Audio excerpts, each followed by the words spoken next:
Folks, Black Star Network is here. hold no punches. I'm real revolutionary right now. Black power. Support this man, Black media. He makes sure that our stories are told.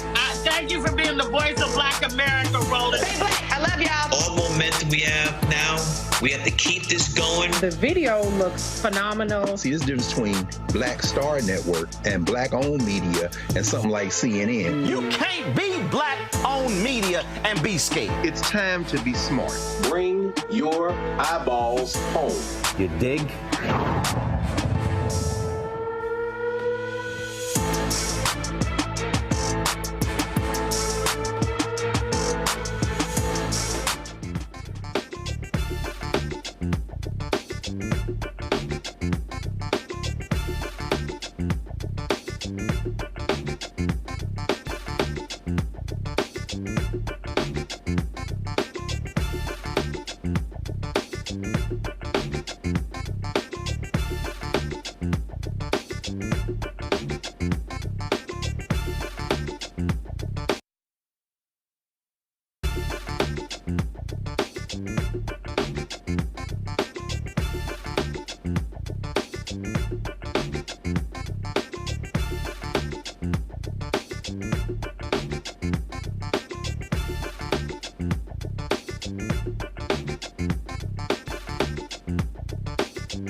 Today is Tuesday, October 15, 2024. Coming up on Roland Martin Unfiltered, streaming live on the Black Star Network, a Michigan Republican Congressional candidate is accused of misleading voters after running an ad with the wrong election date in a black newspaper. We'll talk to one of the black lawmakers who filed a complaint. Record-setting numbers were cast on Georgia's first day of early voting as a judge ruled that county election boards must certify elections regardless of what these MAGAs think. Also, Fox News' Charles Payne took exception to Vice President Harris's plan for black men, and so he had a few words. Well, I got a few words for you, Charles Payne. In North Carolina, gubernatorial candidate Mark Robinson, also lieutenant governor, is suing CNN for $50 million for their report on his comments from an adult website. Also, the Justice Department agrees to an $8 million settlement from Fairway Independent Mortgage Corporation for its redlining in Birmingham, Alabama's black communities. Plus, Florida cop says a white man who may have pulled a gun on a black teen walking in a neighborhood did nothing wrong. We'll show you the video. Donald Trump speaks to Bloomberg and sounds like a complete imbecile when it comes to the economy. And why does a white MAGA Trump supporter have the audacity to try to heckle comedian Gary Owen? It didn't end well for that maggot. I got the video. It is time to bring the funk on Roland Martin Unfiltered on the Black Star Network. Let's go. He's got whatever the best, he's on it. Whatever it is, he's got the scoop, the fact, the find. And when it breaks, he's right on time and it's rolling. Best believe he's knowing. Putting it down from sports to news to politics. With entertainment just for kicks, he's rolling. It's on go, roll, roll, y'all. It's Roland Martin, rolling with Roland now. He's funky, he's fresh, he's real, the best, you know he's Roland Martin now.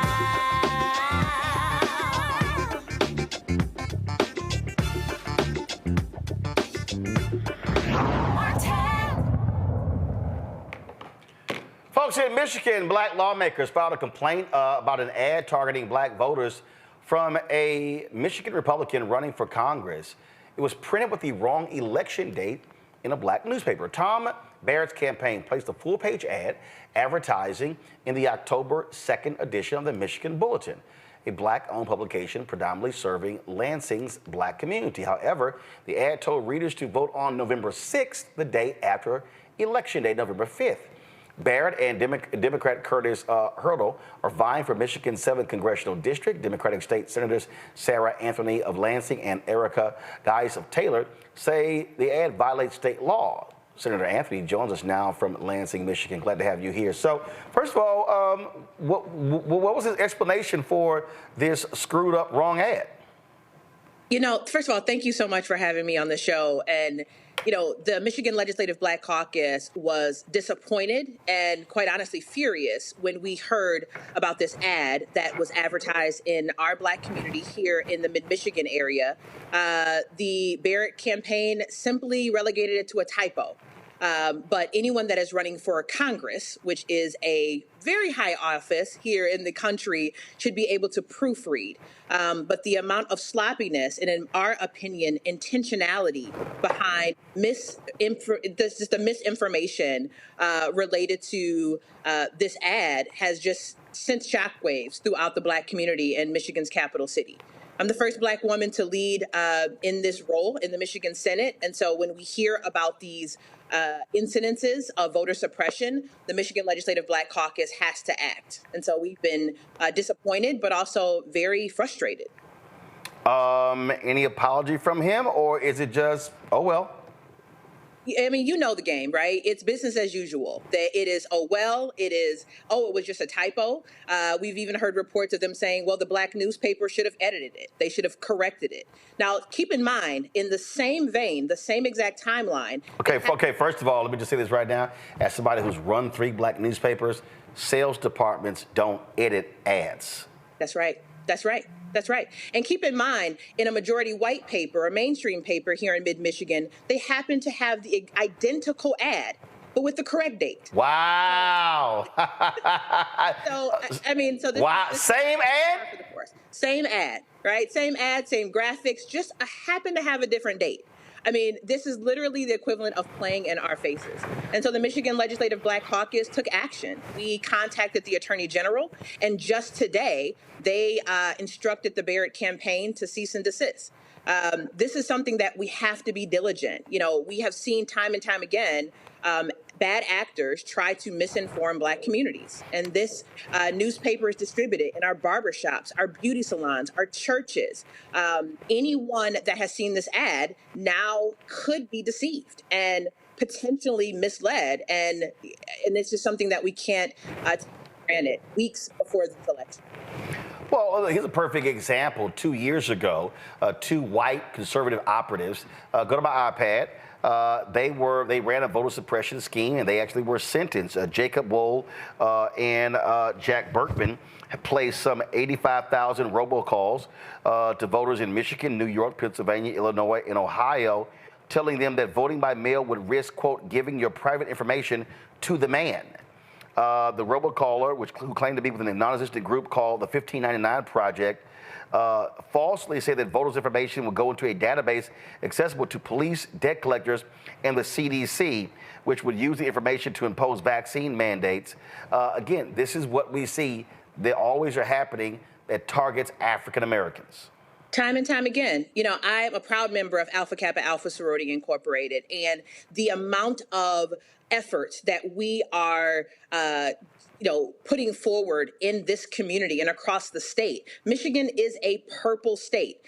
We are very much a swing state, and the amount of information that we're trying to get amongst our community, this is a slap in the face to those efforts. But again, we see it each and every election cycle. This just happens to be the latest and most blatant attempt to misinform black voters.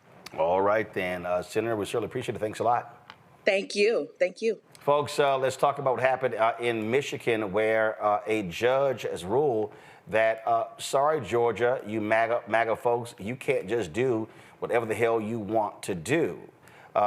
This ruling by Robert McBurney rejected an appeal by a sitting county co-superintendent of elections to delay or refuse finalizing results based on the suspicion of fraud or a discount. The lawsuit that brought McBurney's response was initially filed by Fulton County Election Board member Judy Adams, who voted against certifying the most recent primary election in Fulton County. In his order, McBurney said Georgia's election codes and laws are designed to ensure fair and orderly elections, but some election officials are working against that outcome. Now, in Georgia, folks stood in line in Metro Atlanta to cast their ballots for the presidential election. Preliminary numbers indicate Georgia is going to break their first day early voting record with about 72,000 people casting ballots by mid-morning. That number has been growing and growing. It's now more than 250,000. And so there's significant interest in the Peach State as a result of this election. But again, what you have are MAGA Republicans on the elections board who want to essentially try to steal this election if it doesn't go their way. My pal, Dr. Mustafa Santiago Ali, former senior advisor for environmental justice, the EPA, joins me from D.C. Randy Bryant, DEI disruptor, also from D.C. Gavin Reynolds, contributor to The Root, and former speechwriter to Vice President Kamala Harris, joining us, New Haven, Connecticut. Here's the reality, Mustafa. We see this is like clockwork. You're going to see Republicans do all they can to try to shave votes off because they know if there's a lower turnout, it helps them. If more people turn out, they will say we can't win. Right. They're very clear on what the numbers look like. And that's why, with the opening stories there around disinformation and misinformation, there's real intentionality in that space because they know that if they can just get a few percentages to change, then they stand a chance. But they know that if our folks know when to vote, one, they're registered, two, they're showing up to vote, that, it's going to go in the direction of the party that actually cares more about our community. So, it is a game. We got to understand that there's strategy behind it. Folks are not just making mistakes when someone says, well, we just put the wrong date.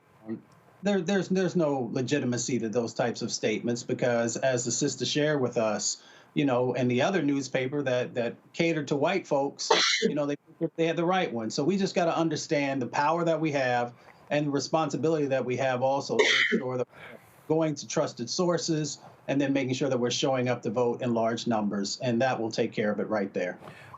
Randy, bottom line is this here. Republicans will try to cheat. And I mean, when you talk about how do you run the exact same ad with the right date in a white paper, with the wrong date in a black newspaper, yeah, that's called by design. By design, absolutely. And for a politician or anyone in that political world, election dates are like their birthdays. They are not going to forget the election date. They may forget their wedding anniversaries. They may forget their children's birthdays, but they are not going to forget November 5th. That is not a typo. That does not happen. So obviously it was purposeful because they're trying to confuse people and put misinformation out there. Another form of cheating that is not something that, this is not the first time they've done it. Gavin, and so I don't want to hear anything from any Republican who say, oh, this was an honest mistake, it happens. No. It's amazing how it happens over and over and over and over and over from the same party in different parts of the country. Definitely. Let's talk about Georgia, my home state. Just today, my mom sent me a video from where she proudly cast her ballot. And the line was very long, and we know which party takes the vote early. So I'm really excited about the enthusiasm that Vice President Harris and Governor Walz have generated among the voters of Georgia. The polls are extremely tight, but as we've all been saying, we know that when the Republicans, knowing that they're bound to lose, what do? They change the rules. They rig the rules. Let's talk about what Mayor Bottoms, who you had on the show a few weeks ago, had to say, Roland, in reminding us about what the Georgia Election Board was up to in passing a rule, by the way, which our Republican governor, Republican Secretary of State, and Republican Attorney General all said was illegal, to mandate that ballots be counted by hand.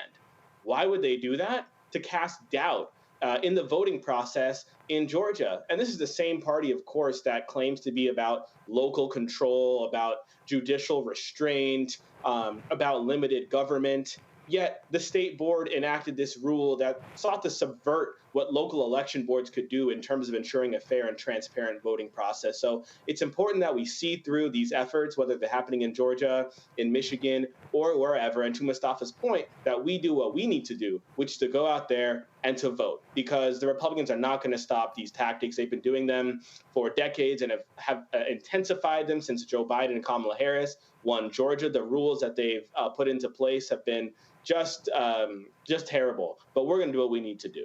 All right, then, folks, hold tight 1 second.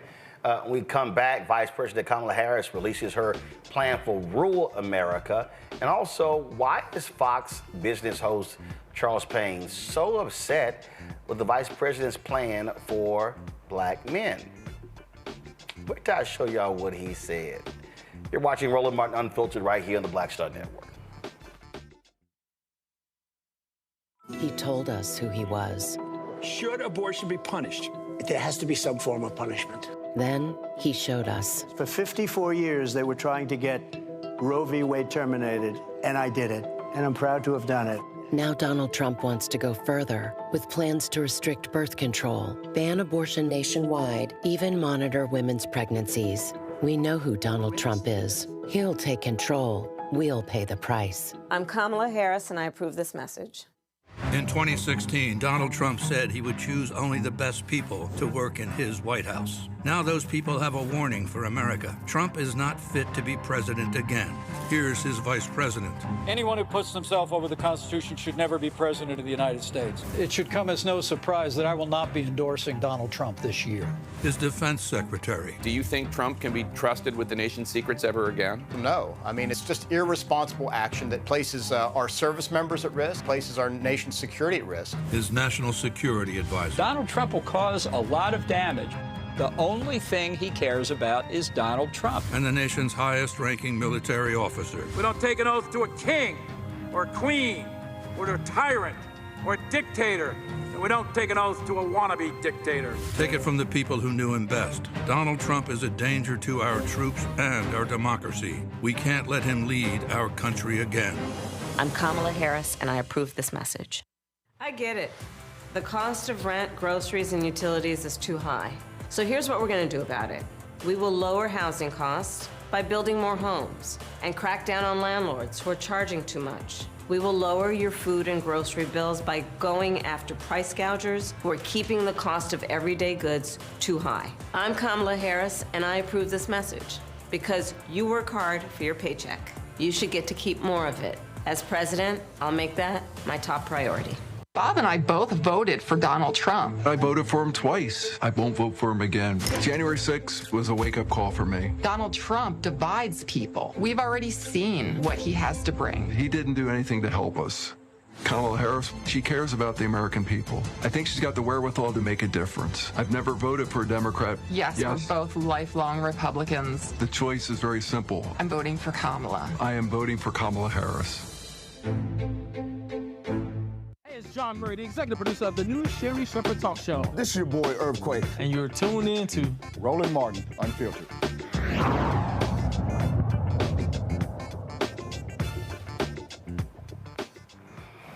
All right, folks, so you can always count on folk just throwing all kind of silly stuff out. So you got these people whining and complaining after Vice President Kamala Harris released her black agenda. You got some people saying, oh my God, it's not detailed enough, it's not specific enough, it didn't mention this, didn't mention that, it doesn't have this. You know, when you ask these people, well, can you please tell me specifically what it is you want them to deal with? They actually can't answer the question with any detail. So y'all know I don't watch Fox News because I like my brain cells. So I came across this video on Twitter, which I found to be baffling. And I really have no idea what the hell Charles Payne is talking about in this segment. So allow me to deconstruct. Press play. Black men have to get over the fact that you got a woman on the ticket. Right. And are you afraid to vote for her is basically what he did and challenged them. A damn shame. It's like, it's so insulting. Could you imagine a white man talking down to black people like that, particularly black men? That's our issue, women. It's not the fact that I don't have a job or my job is not existing or, you know, I'm in a world where, by the way, progressives are erasing me from movies, from billboards, from opportunities. The Democratic Party, particularly progressives in Hollywood, Madison Avenue, Washington, D.C., Wall Street, they have erased the black man. There's no opportunities for black men anywhere in their... Freeze.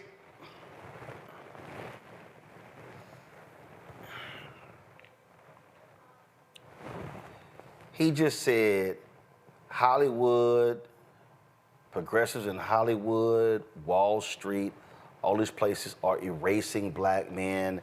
They don't have jobs. Charles, you're on Fox Business. You're supposed to be a business anchor. You do know that under Biden-Harris, the black unemployment rate was at its lowest since they started tracking black unemployment. You do know that. Black men are being erased in Hollywood. That's probably news to Sam Jackson and Morris Chestnut and Denzel Washington and John David Washington and on and on and on. Then he throws in Wall Street. So I'm curious, Charles, where are all of the conservatives who are saying, black men, I welcome you with open arms? Please, by all means, show me, especially on Wall Street, Charles. Oh, but you only say progressives, which means that if we had to start running some numbers, Charles, that means that we would be seeing a plethora of black men being embraced and hired by white conservatives. Because that's really the flip side of what you just said. Press play. And I think a lot of it centers around what they perceive as to be too much toxic masculinity. They hate black masculinity. They hate it. And they've gone to war with it, and black men have noticed it. And guess what? They're saying, we're not going to take it anymore. Give you an example. By the way, they're tired of being pimped. Mm-hmm. Brothers are tired of being pimped. Hold that. I find that to be real interesting, Charles, because didn't the network where you work at, Charles, do this? Is this your network, Charles? I mean, just correct me if I'm wrong, Charles. Fox News pays $10 million settlement to settle racial, gender-biased lawsuits. This is May 16th, 2018. The story is from NPR. It says that the parent company of Fox News has paid approximately $10 million in settlements with 18 former employees, according to two sources with knowledge of the deal. The cases arose from intense scrutiny of Fox's workplace culture after it was convulsed by a sexual harassment scandal. Please, by all means, Charles, was Fox News upset with the toxic masculinity of black people? So you want to explain that? See, I love how y'all you just throwing out stuff. You got no facts, no backup, no research, no knowledge, no nothing, but you just, hey, let me just throw some stuff out. And you got Bill Hemmer, he don't know what the hell you talking about. And the woman sitting next to him, they ain't got no clue about black people. So they're not gonna push back because they figure, oh, the black man sitting here, he surely has to know. Press play. Kamala Harris is going to do something to legalize marijuana. As they were pushing for this, all these states, the legalization thing, every time they put black people in the commercials, front row, it's opportunities for minorities. This is an article from 2022. Payne, talking about Congressman Donald Payne at the time, outraged that New Jersey denied cannabis licenses to all black-owned businesses who applied. To every single one. None. But they had the ads, black kids and black people making money from this. But when it came through, they gave them zero. They give them zero every single time. Freeze. So Charles brings up an article from New Jersey. First of all, let me remind you, Charles, that was the state of New Jersey. Donald Payne is a congressman. So you are trying to equate cannabis licenses with legalizing marijuana. That's two separate conversations. Okay, so while you are talking about that, and let me be real clear, Charles, because I'm so glad that you are so concerned about this story. There are many folks like yours truly who have reported on this, who have been advocating for this as well, and have also been demanding changes to these state laws because many of them have been hurting the very people who are helped. But I love it how, Charles, you think that's only in blue states. Again, Charles, by all means, can you show me how conservatives in red states are just so welcoming to black men? How they are laying out the black carpet for black men?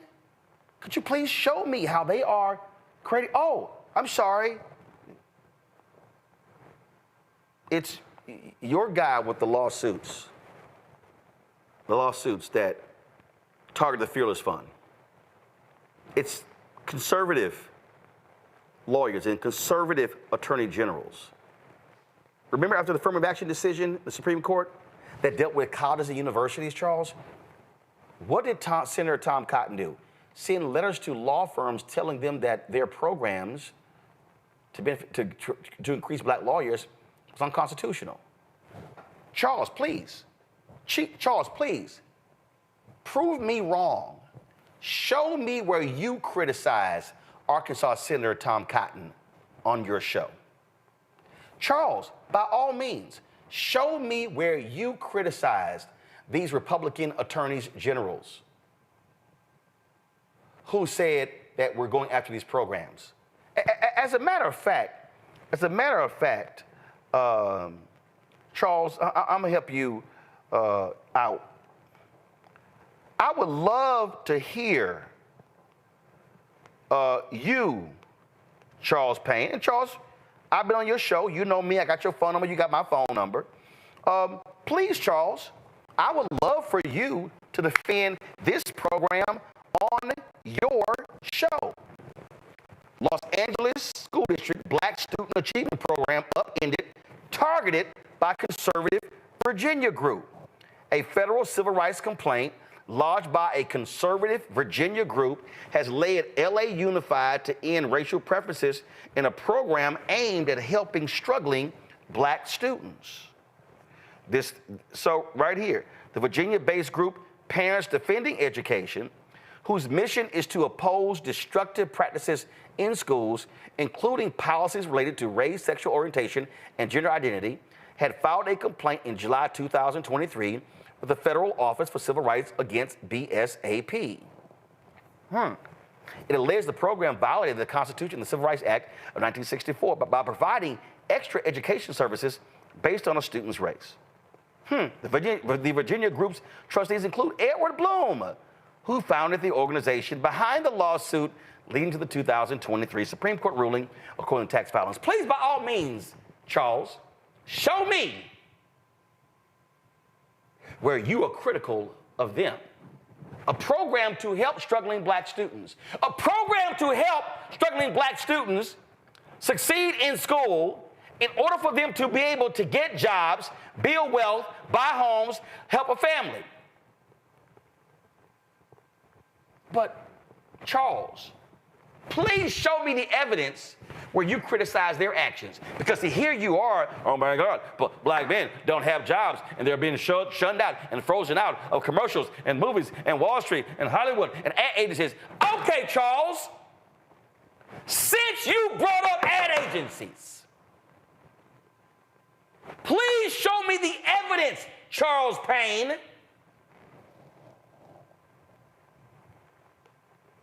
of you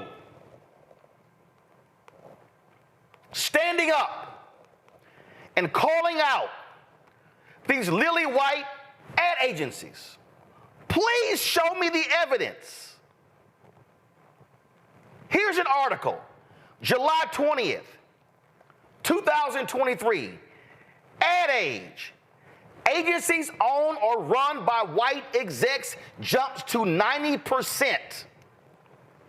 Survey shows diversity actually worsened in some areas, such as creative last year. Charles Payne, show me the evidence where you went on Fox Business, on the show that you anchor, and called out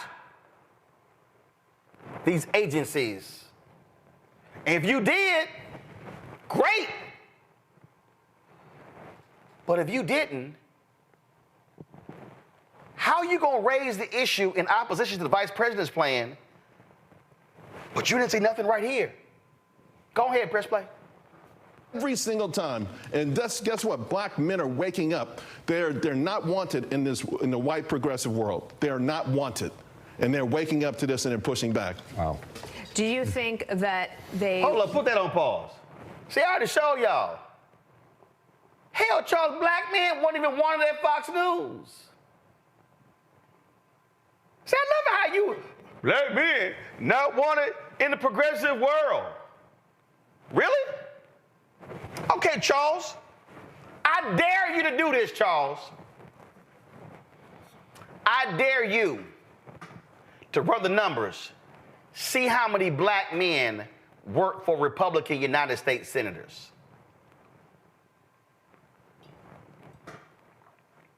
I dare you to run the numbers to see how many black men are working for Republican members of the U.S. House. See, she got all this smoke for progressives. Okay, I dare you, Charles, on your show on Fox Business to show the same righteous indignation on the Republican side. But you and I know you ain't gonna do that. Because you and I know who cut your check. In fact, Charles, since you got all this smoke for progressive, how many black men at Fox News and Fox Business? In fact, let me pull his name up. In fact,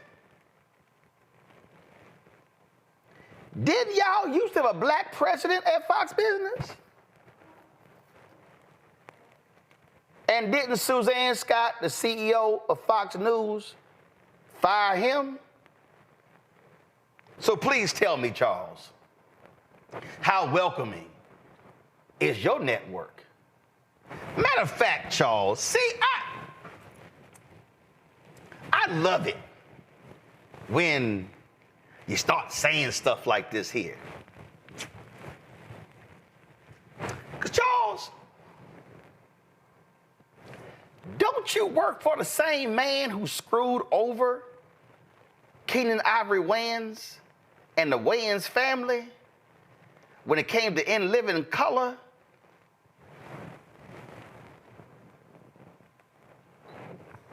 See, I remember there was a show called In Living Color that helped make Rupert Murdoch real rich. And I remember when Fox launched the FX cable network and y'all started running reruns of In Living Color on the network, and that cost Keenan Ivory Wayans millions of dollars in residuals in the syndication market. And that's when Keenan Ivory Wayans and the Wayans family quit the show, and y'all tried to keep it going, but you couldn't do it without the brilliance of the Wayans family. So you tell me, Charles, you ever brought that up to Rupert Murdoch? You ever raised that with the Fox Entertainment executives? Now, I know Rupert sold Fox Entertainment, sold it over to Disney.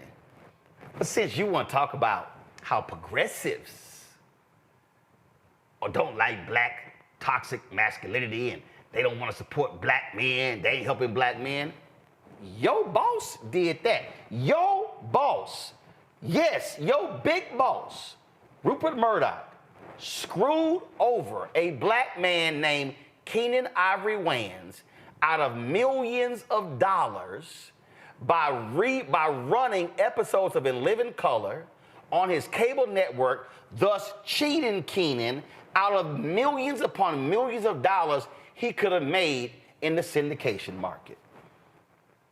That's what your white conservative boss did to a black man. Y'all go ahead and press play.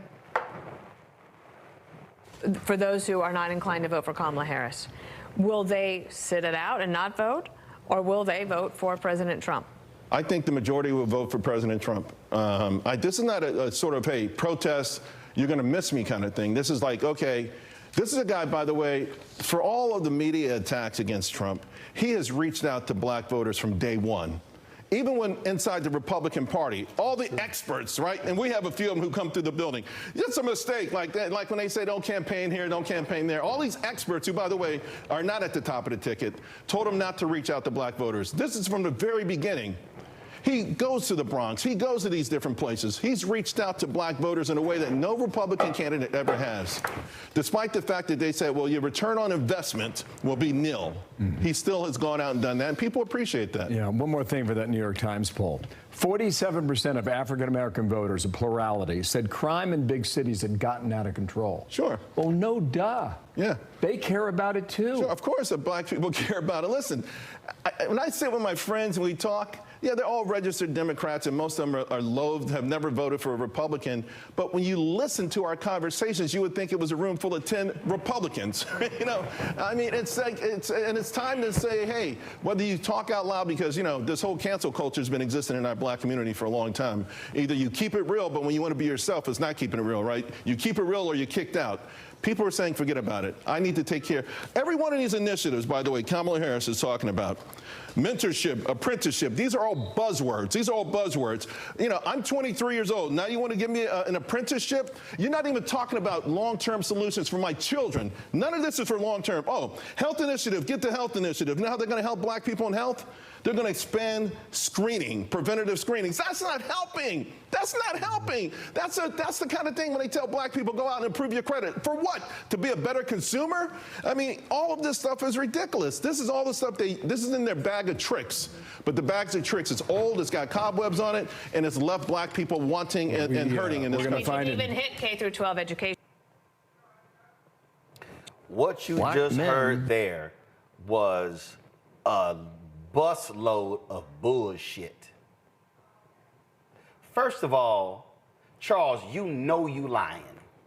You know you lying by saying, oh my God, Trump has gone all of these places. He has been aggressive in recruiting up the black people. Charles, stop lying. I mean, bruh, I get dancing for a check, but damn, you got some Gregory Hines, Sammy Davis Jr. tap shoes on right now. Cause you just straight ass lying. You know you lying. Is black Republican? Let me ask you this, Charles. When Lord Trump took over the Republican Party, what happened to their black outreach program?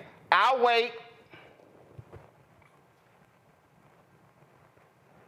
Did the black outreach person quit when Trump took over in 2017? I'll wait. Come on, bro, I got receipts. I got receipts. And then you're like, well, I sit with my friends and these things happen and Trump is going to the Bronx and he's going to play. Or what, his tennis shoes? Or what, his mug shot? Or what? He think black folks gonna buy that cheap ass $100,000 watch made in China? Charles, come on. And oh, look at this here. I mean, they're talking about screening. We don't need that.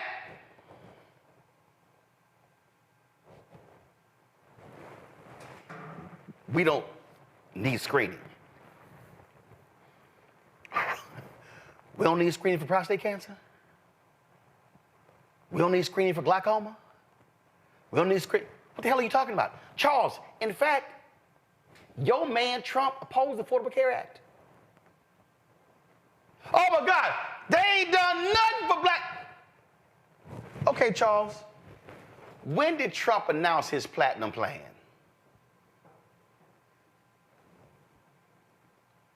When did he announce it, Charles?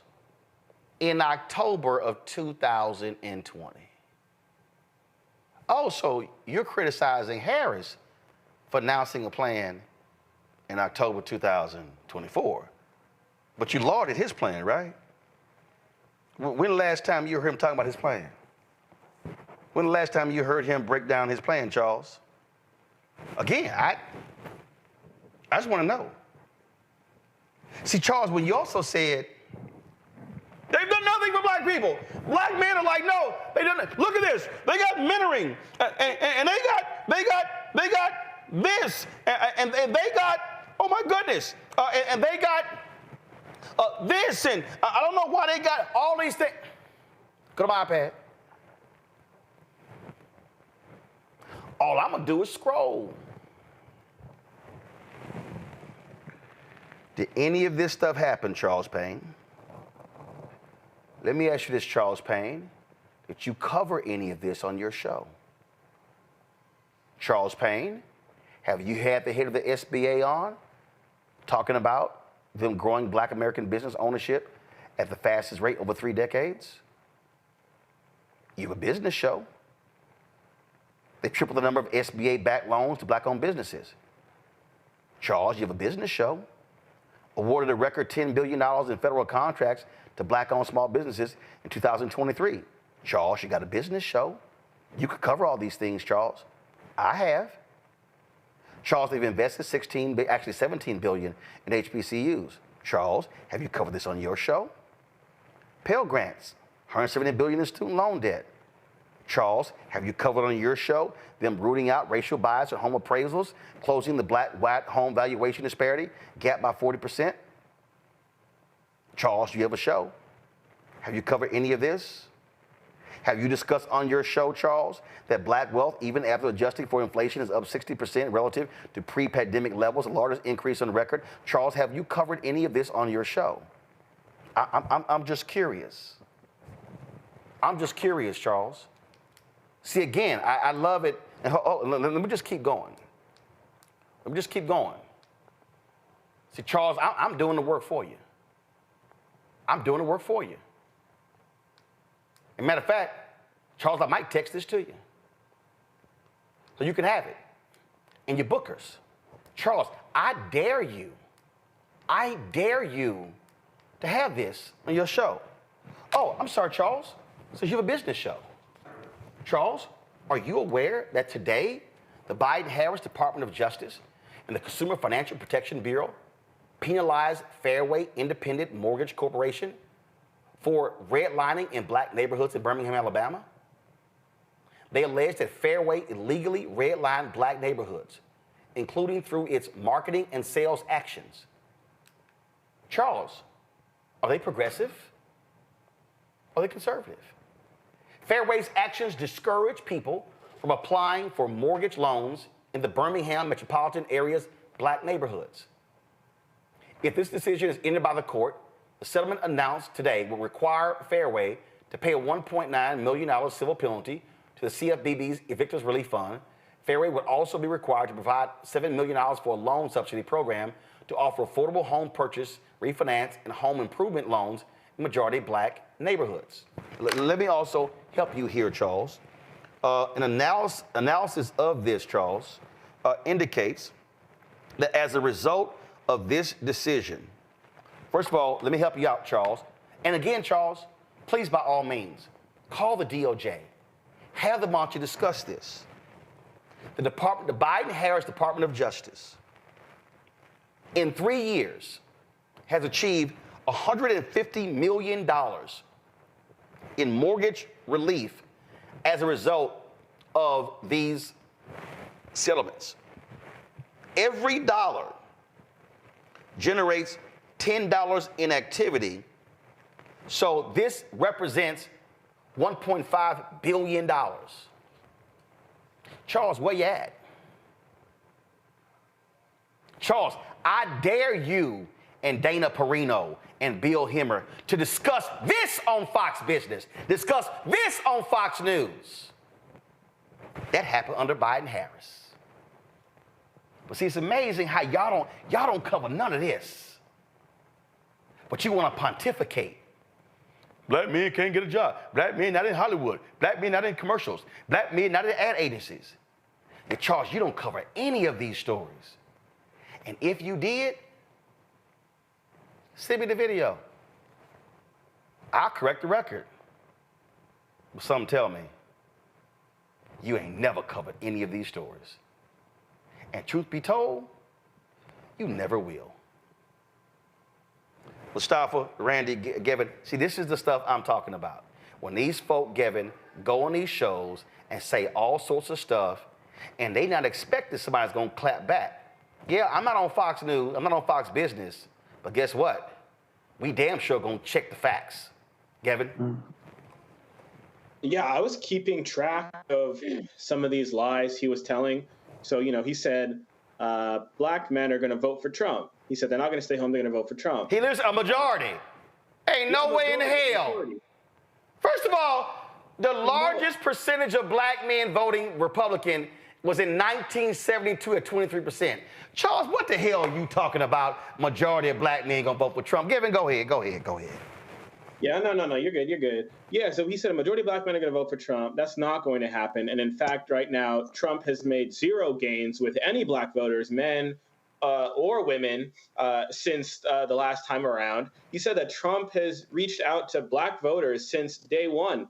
I guess what he's talking about is when he took out a full-page ad to call for the death penalty for the now exonerated 5, when he alleged that Barack Obama was not a U.S. citizen and was born in Africa, when he told us that there were fine people on both sides at the Unite the Right rally in Charlottesville, when he told us that Haiti was a shithole country, when he told the Proud Boys to stand back and stand by, when he started selling his gold sneakers and flaunting his mugshot, and when his RNC, led by his daughter-in-law, decided to close every single minority outreach office that the GOP supposedly opened.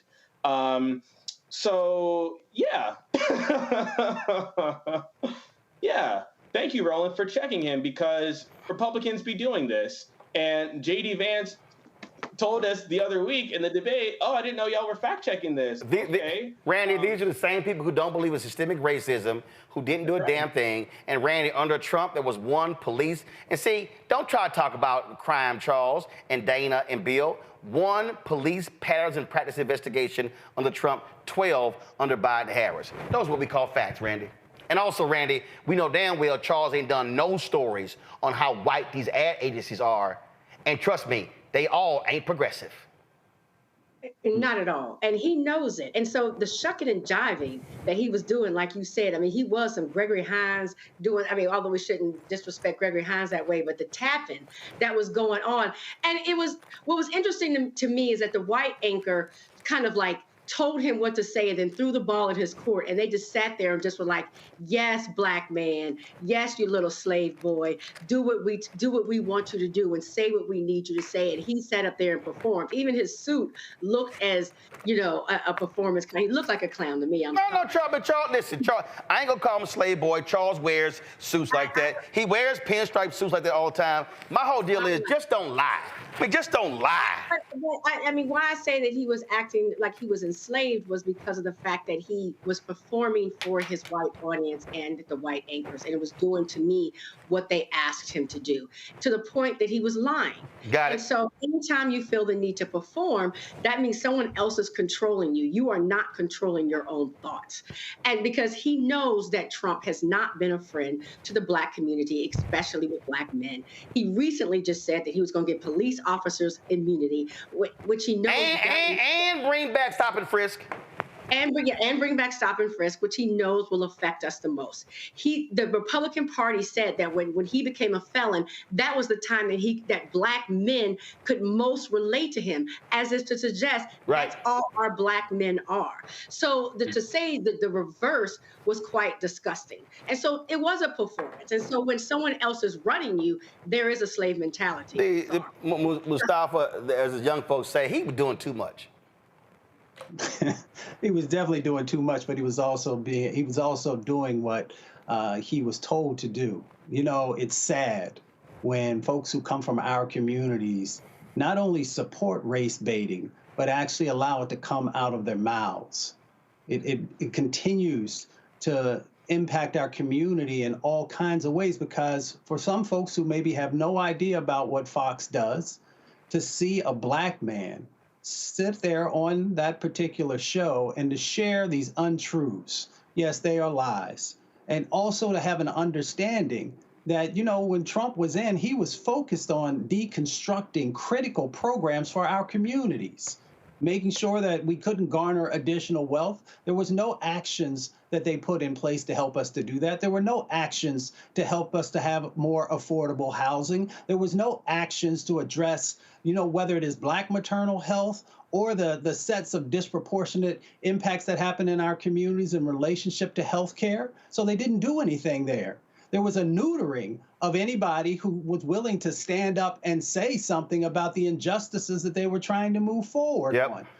And you still saw the neutering once again. So, we know the game. We know what's up. We have to be smart enough to be able to look through this disinformation and chaos campaign that they have in place and do what's best for our community. Indeed. All right, folks. Again, Charles, I dare you to talk about any of these things on your show. Any of those financial issues that Biden-Harris has done. I dare you to discuss that DOJ settlement and any of them, the $150 million on your show. We'll be waiting and watching, and we'll see. I'll be right back.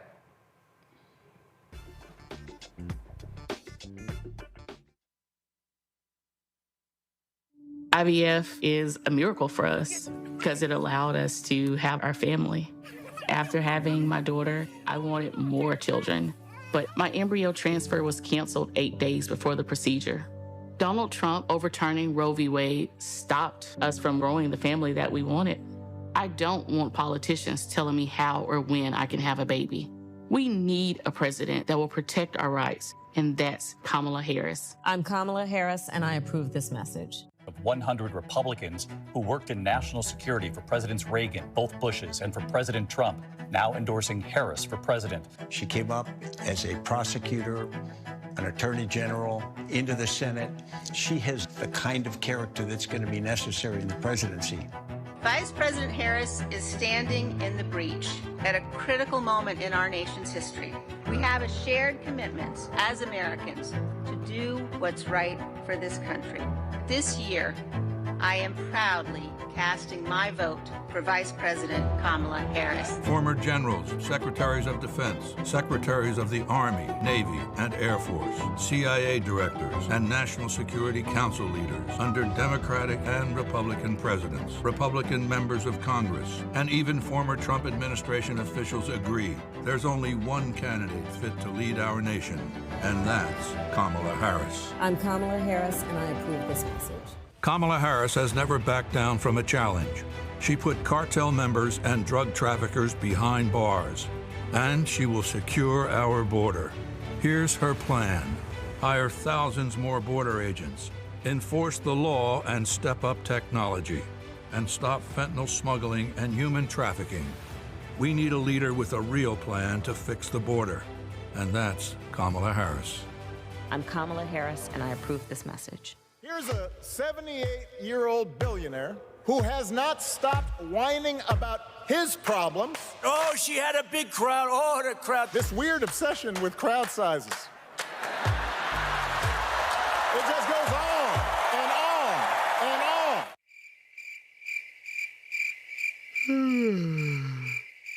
America's ready for a new chapter. We are ready for a President Kamala Harris. I'm Kamala Harris, and I approve this message. The overturning of Roe almost killed me. I had a blood clot in my uterus that caused my labor to have to be induced because of the overturn of Roe v. Wade. I wasn't able to get life-saving treatment sooner. I almost died. And that's because of the decision that Donald Trump made.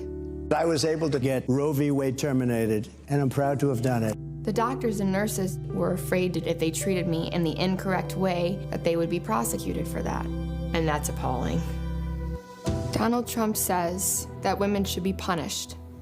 Do you believe in punishment for abortion? There has to be some form of punishment. For the woman? Yeah. I believe that women should have reproductive freedom to make the choices about their own bodies. 4 more years of Donald Trump means that women's rights will continue to be taken away one by one by one by one. This has to stop because women are dying. I'm Kamala Harris, and I approve this message. The overturning of Roe almost killed me. I had a blood clot in my uterus that caused my labor to have to be induced because of the overturn of Roe v. Wade. I wasn't able to get life-saving treatment sooner. I almost died. And that's because of the decision that Donald Trump made. I was able to get Roe v. Wade terminated, and I'm proud to have done it. The doctors and nurses were afraid that if they treated me in the incorrect way, that they would be prosecuted for that. And that's appalling. Donald Trump says that women should be punished. Do you believe in punishment for abortion? There has to be some form of punishment for the woman. Yeah. I believe that women should have reproductive freedom to make the choices about their own bodies. 4 more years of Donald Trump means that women's rights will continue to be taken away one by one by one by one. This has to stop because women are dying. I'm Kamala Harris, and I approve this message.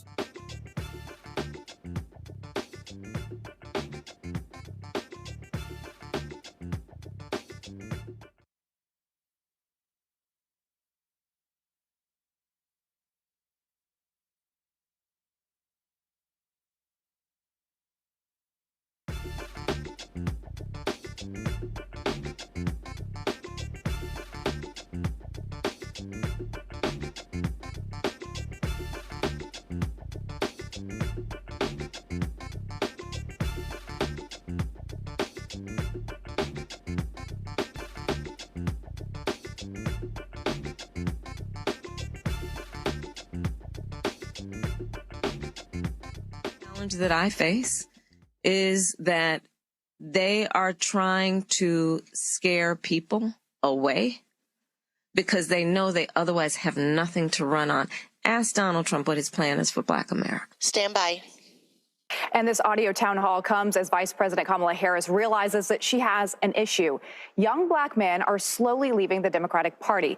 It's a problem that's actually been brewing for several election cycles, but now it's finally coming to an head. And I had an opportunity to speak with many of those men while traveling the country over the past few months, asking them what they want from a presidential candidate and what they're looking for right now. Here's a part of those conversations. Why do you think that more Black men don't vote? They don't see things changing. They feel like some may feel like it's a waste of time. The scales are definitely unbalanced when it comes to the Black community and everybody else.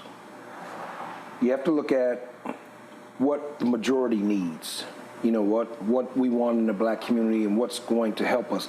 You want to see them in your community? I want to see them in my community. Talking to people like you? Yes, I want to see them talking to people like me. When I'm talking to young, especially young men, nobody has talked to them about the importance of what we're doing. And they can't believe. They said, nobody never asked them to come vote.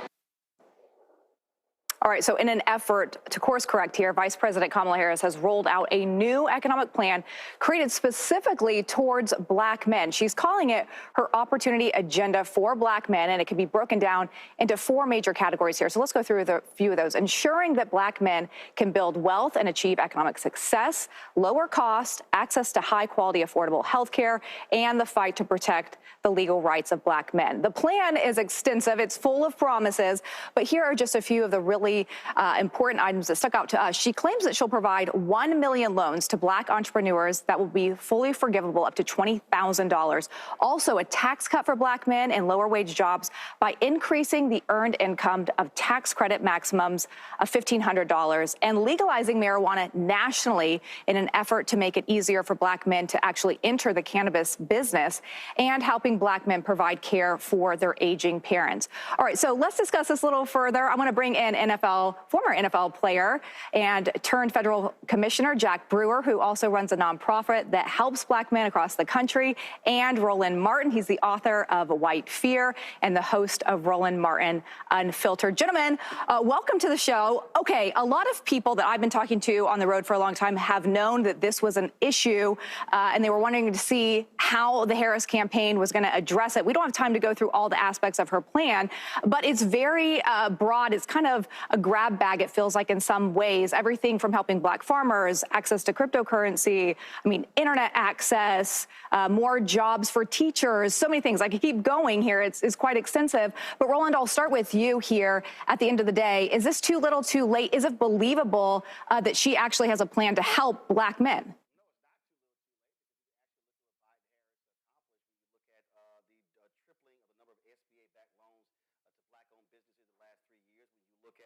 Black American business ownership grew at the fastest rate in more than 3 decades, $17 billion to HBCUs. When you talk about $170 billion in student loan debt, those things actually happened. Also, 400,000 black children taken out of poverty as a result of changes to the SNAP program. Now, that has to continue. When you talk about money to black farmers, again, that actually happened under Biden-Harris, but then you had Stephen Miller, Donald Trump's right-hand man, who sued to stop that from actually happening. Mostly white farmers got $25 billion under Trump. Black farmers and Hispanic farmers were left out. And so the reality is those things can actually happen. They've done things in the last 3.5 years. She's saying let's build on what we've already done. You know, the thing is, though, Jack, at the end of the day, from many of the men I've talked to, they don't feel heard, they don't feel seen, they don't feel like the Democratic Party has been doing those things that Kamala is talking about. So are they going to be convinced that she is the future, that she can change? Because they're saying what they're seeing right now they don't really like. That's why they're leaving. Not at all, and Roland knows that. I mean, Kamala Harris is focused on every other demographic other than black men. I mean, just look, our reading and math proficiency levels all across every major city. Our kids can hardly read and write. Look at the reading and math proficiency levels. Look at our economy. They're prioritizing illegal immigrants over black people across the board. Come here in Florida, come in every other state, these sanctuary cities. If you're a black military veteran, illegal immigrants are getting a bigger check than you are every month. And black people see that. They know that we're not being prioritized. The Democratic Party, particularly Kamala Harris, is trying to be everything to everybody. And secondly, she's been in office almost 4 years now. Why hasn't she put any of these plans into effect already? She hasn't. She's not going to do it because right now she's pandering to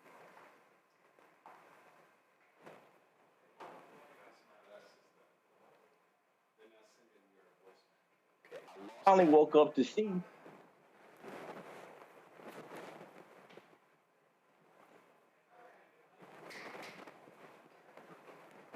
masses.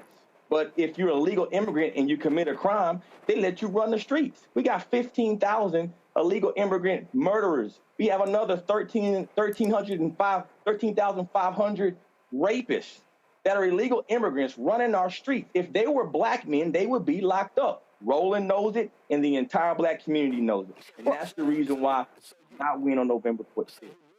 But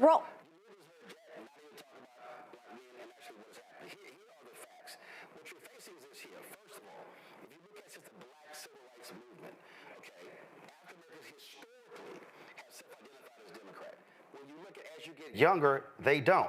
Now, when it comes to voting, how do they particularly vote? Same conversation was had when Stacey Abrams ran for governor of Georgia. All of these stories, oh my God, black men, voted for Brian Kemp. What actually happened? It didn't happen. Let me tell you right now, you think people are talking about this, but it's not going to happen at all? I'm sorry. So what about the people that come out and say that they're frustrated? What about them? You've talked to a few black men. I'm literally in 4 black male, I'm in 4 black male organizations. 55,000 black men I win with Black Men Call. I have 1.42 million YouTube subscribers, 65% are black men. I think I know what I'm talking about because of black men. What you're finding is, isn't that just a moot point? Isn't this a waste of our time if there's not a problem? If it's not a problem, why would Trump launch a platinum plan? It's called you're appealing to demographics. Politics is about appealing to multiple demos. Guess what? Today, Harris released a rural plan for America. You have plans targeting women. You have plans targeting inner cities, targeting rural, targeting business owners, targeting men, targeting women. That's across the board. The reality is this here.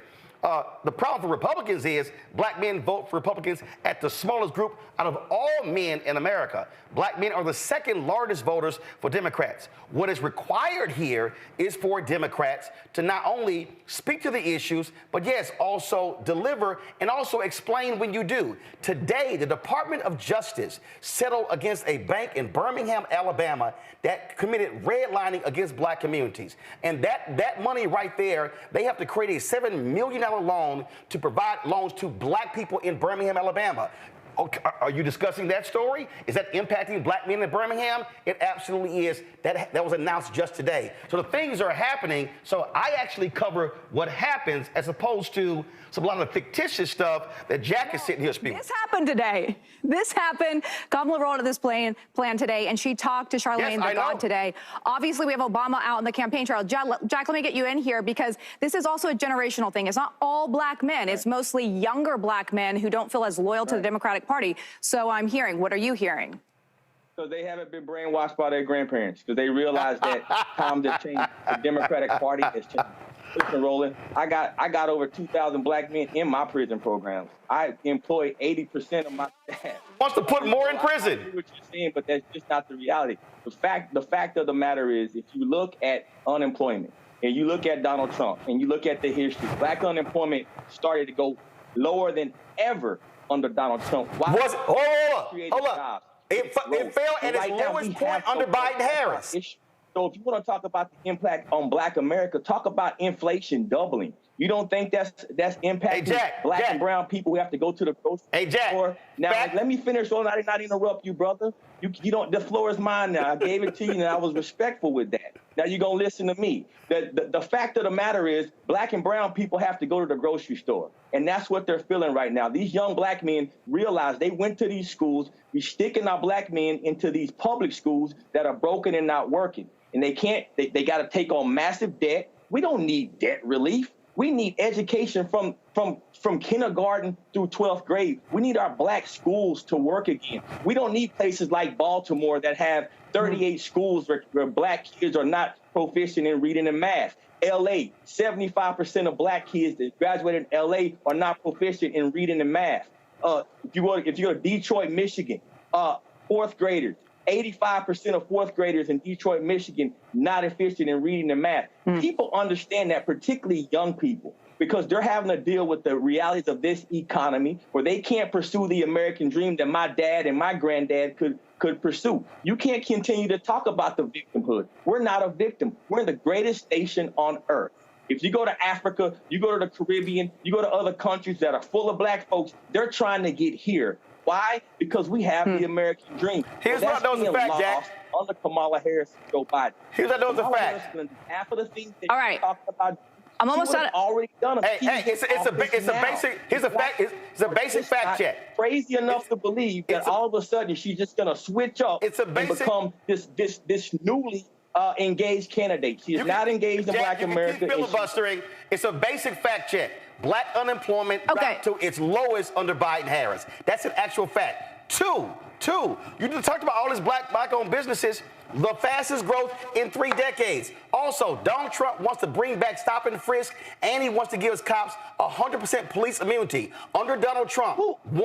stop and frisk because illegal immigrants are raping and killing people in the street. 96% of black men... I got to jump in here. Come on, Jack. The illegal immigrants that are taking over our community. Jack. All right, guys, I got to jump in here. This is an interesting conversation because at the end of the day, I have 2 black men who vehemently disagree with each other. And I think it's interesting that I have black men out in the community who say people aren't listening to them at the end of the day. We'll see if Kamala Harris is town hall with Charlamagne the God and, Magic Johnson coming out with her can shift here. But we'll continue this conversation. It's a good conversation. Jack Brewer, Ronald Martin, thank you so much. Jack some money. Trump ain't getting 20% of the black male vote. Watch. All right. We'll leave it there. We are watching. All right. Thanks, guys. All right, y'all. Bring me back on my show. Okay, I don't know what happened there, if y'all could hear the show or not for the first part there. So that was Jack Brewer. He a former football player. He a conservative. He run his mouth. He out here talking about Trump gonna get the black vote. Y'all know damn well Trump ain't getting the black male vote. Okay, and I love it. I love it how these people act like Trump didn't say out of his own mouth he wants to give cops 100% immunity. I love it how they say that he didn't really say stop and frisk. Yes, he did. Yes, he did. I'm going to say it again, y'all. Under Donald Trump, there was 1 police patterns and practice investigation. 1 in 4 years. 12 under Biden-Harris. Just Gavin, Mustafa, Randy, can y'all tell me, I'm just going to deal with environment. Mustafa, For the audience, tell me the difference between the Trump EPA when it came to environmental racism and Biden-Harris. Oh, damn, I'm sorry. Trump-Pence didn't even believe environmental racism existed. Well, that in itself says a lot, that they didn't even admit that it happens inside of our communities. They knew that we had, hundreds of thousands of people who are dying prematurely from air pollution, but yet they continued to want to allow the fossil fuel industry to pump inside of our communities. And then, of course, we see what happens after that. The stuff that goes into the atmosphere then causes these severe storms, these hurricanes, and a number of other things. And again, we get hit first and worse than ours. When it came to the opportunity to actually address what was going on in Flint, Michigan, and other communities in relationship to lead and the poisoning of our children, once again, they dragged their feet and they did not make definitive actions. But the Biden-Harris administration has. They've changed out a whole bunch of pipes that are there. You look at the water quality issues and the crumbling infrastructure inside of Black communities. Once again, they had an opportunity to be able to address that, but they decided to redirect resources to other communities that weren't as needed. So you can go down the laundry list of things if you want to talk about public health in relationship to Black folks, if you want to talk about the impacts that are happening from environmental racism, if you want to talk about stopping job creation of a green economy that could lift Black people up, both with business ownership and addressing these health impacts inside of our communities, they said nay to all of those. Randy, we already know who can't stand DEI. We know who's against affirmative action.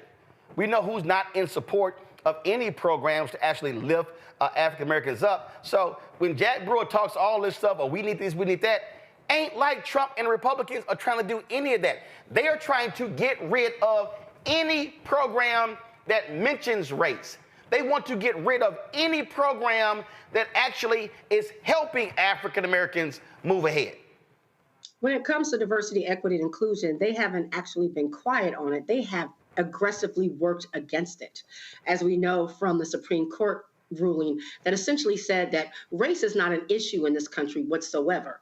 They try to act as if we are on a level playing field, as if we have not been held back by 400 years, as if there was never this period where as if we were always able to get the same amount of jobs, as if there's still not discrepancy in how much that we're paid compared to what a white male is paid or white people are paid. They have created where it is illegal in certain areas to even use the word DEI or talk about diversity. So, the fact that they would try to suggest that Republicans and Trump specifically has been pro-Black is quite disgusting. He has done everything in his power to ensure, and if this Project 2025 goes forward, it's very clear that never will the voices of Black people or our history here in America ever be considered. Gavin, listen, I'm real clear on what Democrats need to do, how they must communicate, how they must deliver.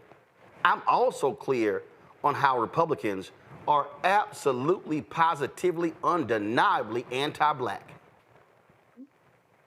Yeah, Republicans are completely clueless. I mean, they could at least try to hide their anti-Blackness, but it just goes to show how anti-Black they truly are, that they truly can't even hide it. And I want to add one thing to each of the prior two answers on environmental racism. It's not even just that they don't believe that environmental racism is an issue. They think climate change as an issue is a hoax. And it isn't just that they don't think race is not an issue. They actually think that white people are the victims of anti-white racism. So when you talk about the Republican Party being anti-Black, they're saying the quiet parts out loud, and they're not even making an effort to obfuscate or hide the anti-Blackness that they have inside of them.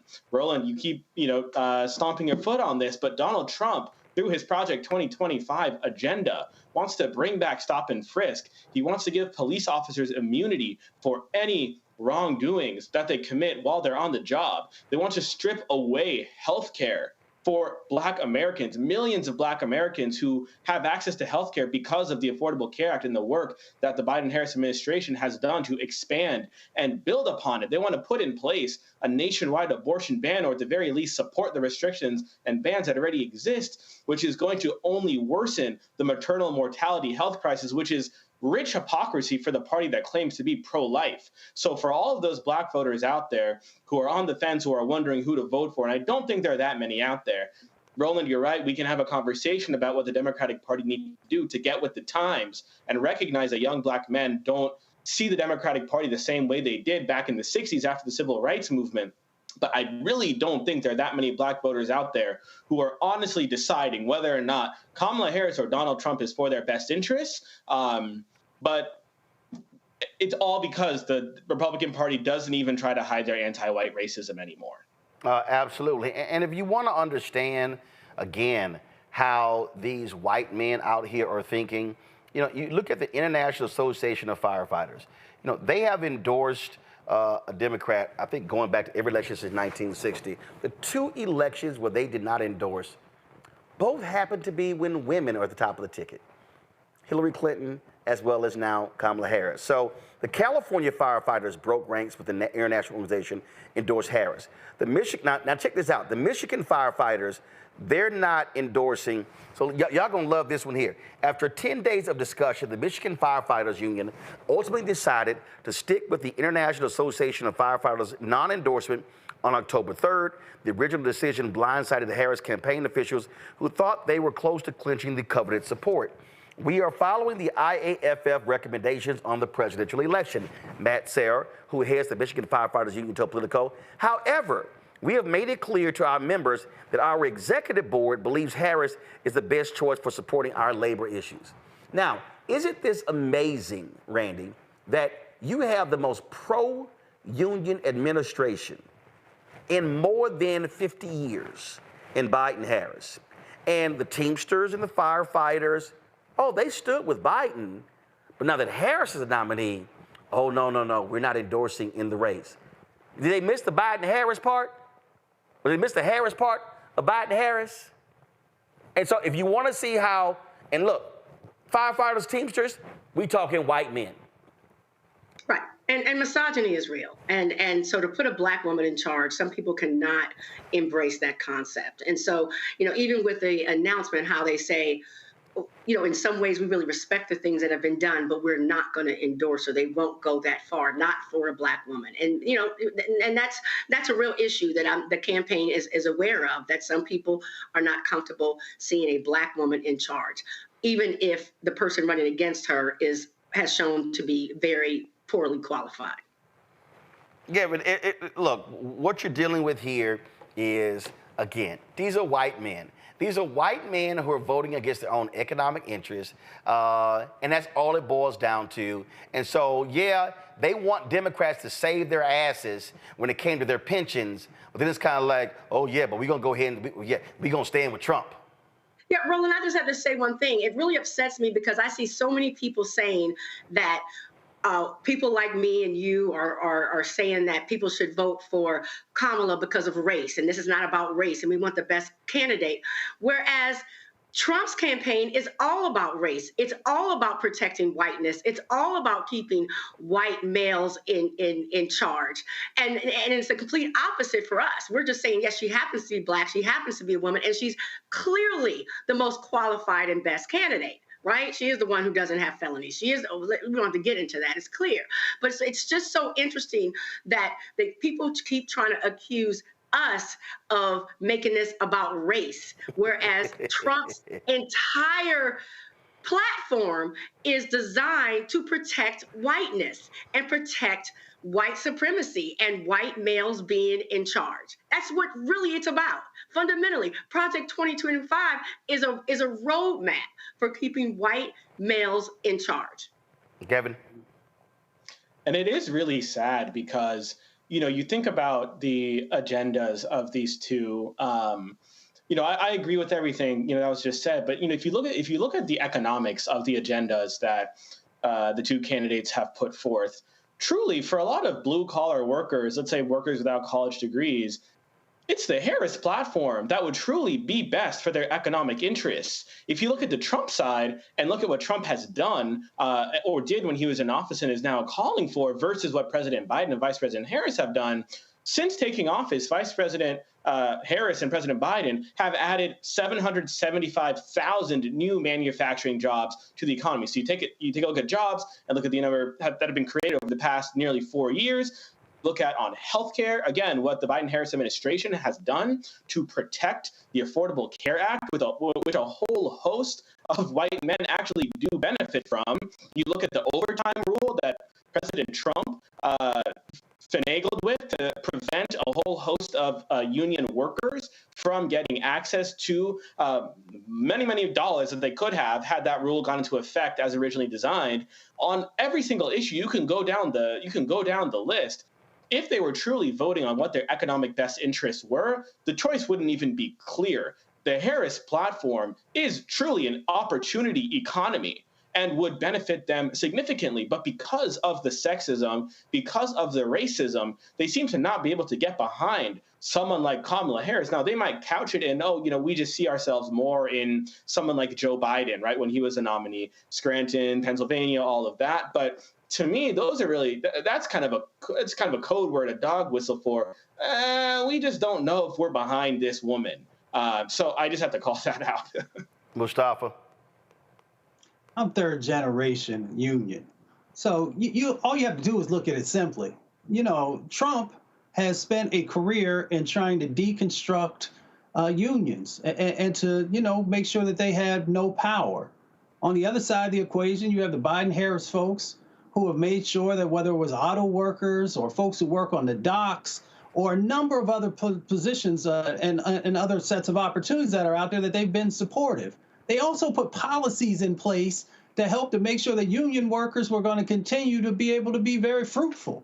When you look at the bipartisan infrastructure bill and you look at some of the other bills that they passed, all those resources and dollars, those are about making sure that we are strengthening and rebuilding America. So if you are truly a union person, a man or woman or another part of the union family, how could you possibly not support the party or individuals that are actually standing up for you? Hey, Mustafa, listen to what Trump said. Mustafa, listen to what Trump said today at the Bloomberg economic Q&A. This is what he actually said about auto workers.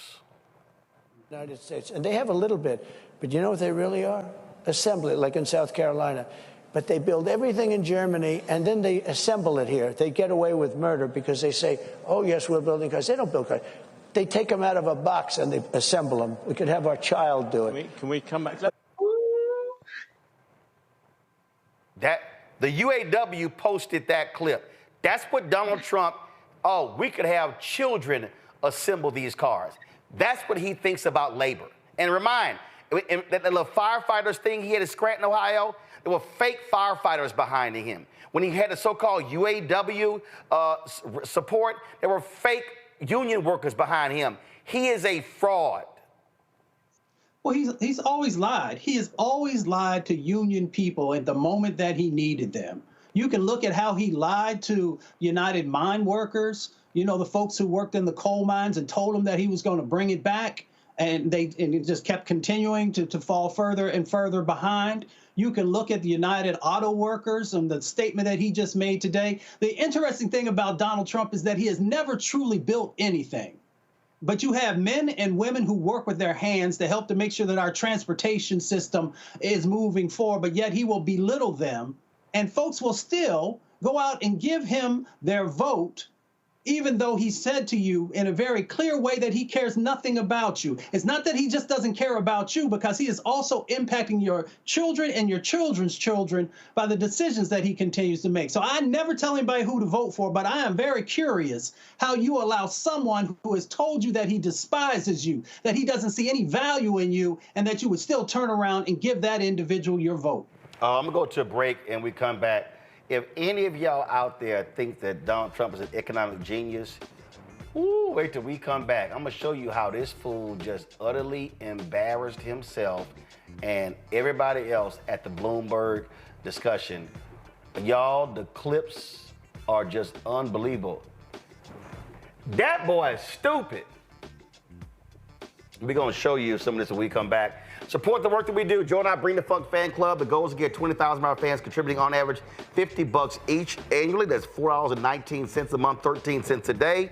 So please say it again. What y'all tell me? Okay, all right. See your checking money on the P.O. Box 57196, Washington, D.C., 20037-0196. Again, P.O. Box 57196. Give me 1 second. I'm just going to go ahead and pull this up, y'all. Graphics machine crashed, but it's all good because I got my own iPad. All right. PayPal, R. Martin Unfiltered. Venmo is RM Unfiltered. Zelle, Roland@RolandSMartin.com. Roland@RolandMartinUnfiltered.com. We'll be right back. Jill Stein, Green Party candidate for president. So why are Trump's close allies helping her? Stein was key to Trump's 2016 wins in battleground states. She's not sorry she helped Trump win. That's why a vote for Stein is really a vote for Trump. Jill Stein, I like her very much. You know why? She takes 100% from them. I'm Kamala Harris, and I approve this message. There's nothing socialist about Kamala Harris. Trump says Harris is a radical. I don't buy it. Conservatives have a supermajority on the Supreme Court. With a likely Republican Senate, those checks and balances will keep our country sane. If Trump wins, he could end up with total control. I'm a conservative. I don't agree with Harris on everything, but she was a tough prosecutor, and she put bad guys in prison. I voted for Donald Trump 3 times. I'm voting for Kamala Harris in November. Now, I'm voting for Kamala Harris this fall. Wrongfully convicted. 5 teenagers were arrested, tried, convicted, and sent to prison. No men were exonerated. What he did to us, he tried to end us. Of course I hate these people. So-called Central Park 5. Calling for execution. And let's all hate these people. You cannot have this man go into office again. I want society to hate him. We were innocent kids. The confessions were coerced. Today, we are exonerated. That guy says he still stands by the original guilty verdict. This is about democracy being on the ballot. I have absolutely no compassion. Look at Kamala. She represents the kaleidoscope of the human family. There's something different happening in America. We will get the opportunity to build a future where we will be able to thrive and not just survive. Winners never back down from a challenge. Champions know it's anytime, any place. But losers, they whine and waffle and take their ball home. Trump now refusing to debate a second time. He did terribly in the last debate. He's so easily triggered by Kamala Harris. Well, Donald, I do hope you'll reconsider to meet me on the debate stage. If you've got something to say, say it to my face. I'm Kamala Harris, and I approve this message.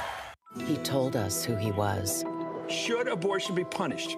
There has to be some form of punishment. Then he showed us. For 54 years, they were trying to get Roe v. Wade terminated, and I did it, and I'm proud to have done it. Now Donald Trump wants to go further with plans to restrict birth control, ban abortion nationwide, even monitor women's pregnancies. We know who Donald Trump is. He'll take control. We'll pay the price. I'm Kamala Harris, and I approve this message. Me, Sherry Shepard, and you know what you're watching, Roland Martin Unfiltered.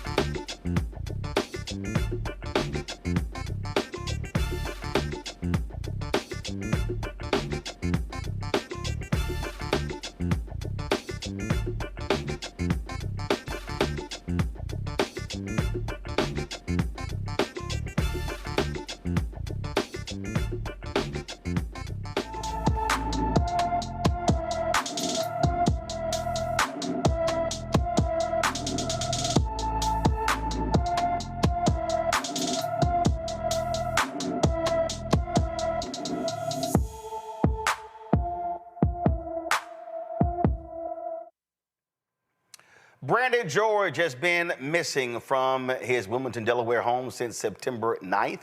The 15-year-old is 6 feet tall, weighs 160 pounds, and has black hair and brown eyes.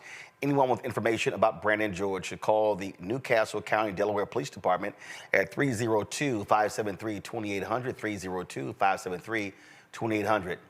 Folks in Sarasota, Florida, say the police department there, y'all watch this up, said a crime was not committed after a black teen was harassed in his neighborhood by a white man, Stephen Caraga. The video circling on social media was recorded by the teen, showing Caraga stopping, first of all, getting out of his car and questioning the young black man, the young black teen, if he belongs in the neighborhood. It looked like he retrieved a weapon at one point, but another man stopped him. Watch this.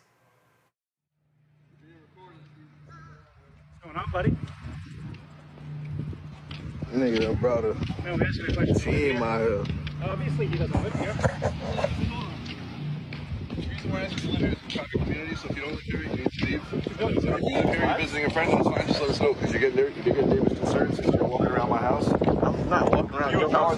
Hold on, Steve. You've been past my house 4 times, I don't know you, I've never seen you here before, and you're walking past my house over and over again. So if you live here or you have a friend you're visiting here, that's fine. I'm not in front of your house. You're actually following me. You went up the wrong way. We just asking a question. You live out here? I'm a part of the neighborhood. You're a part of the neighborhood? Does that mean you live here? It's simple. Like, bro, what? I'm asking a question. You live here? You went up to my wife. But I didn't go up to your wife, bro. I don't know who you're talking about. Bro. And I think I can walk around my neighborhood. If you live here, yeah. So you live here. What? You live here? You gonna keep asking me the same question over and over and over and over and over. This man following me. This is harassment, right? You haven't answered yet. That's harassment, right? That's harassment, right? I think what you did to my wife, yes. Look. You followed it. You did to my wife, You read it up.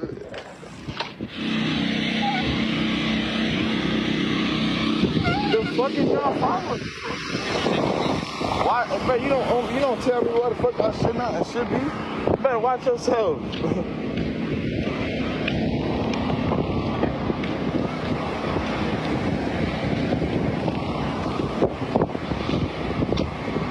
fuck? I don't even want to, like, I can't even be comfortable because look at this shit. Then y'all coming up the blockway for people. They trying to walk and shit with their kids. These people out here following me and shit. This ain't weird. This ain't. Look at the neighborhood creepers. The neighborhood creepers. Damn. What the fuck? This Buddy, look at Buddy. He's still creeping. Steve. No, Steve. What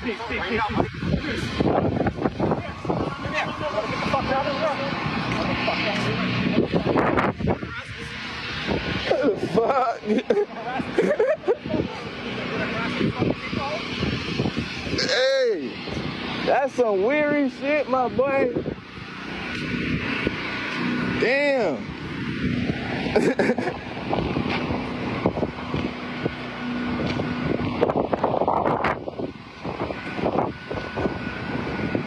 Yeah, they ran this bitch out to create problems and shit. This shit wild as fuck.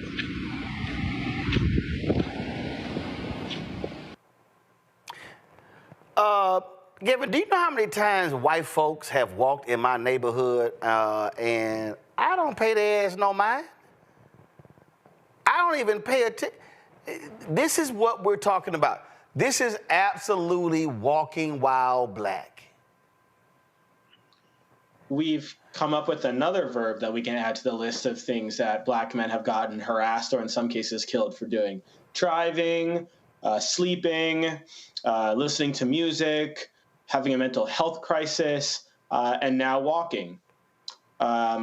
We've seen black men get harassed or killed or or hurt, doing all of those things. And I'm grateful that this young man here escaped with his life and was not physically harmed, because we should recognize that in Florida, there is a stand your ground law with no duty to retreat, meaning that that man who's been following him and harassing him could have pulled out a gun and killed this young man here and argued. Actually, he did. So this man's name is apparently Stephen Correga. He's all over social media. He actually did. You might have seen right in the video where he was walking and the guy jumps out and a neighbor stops him.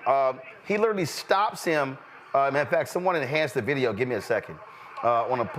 So, yeah, he was going to shoot. He was going. So let's see here. Let me pull it back. So watch this. See right here. Come on. Come on, guys. You see this?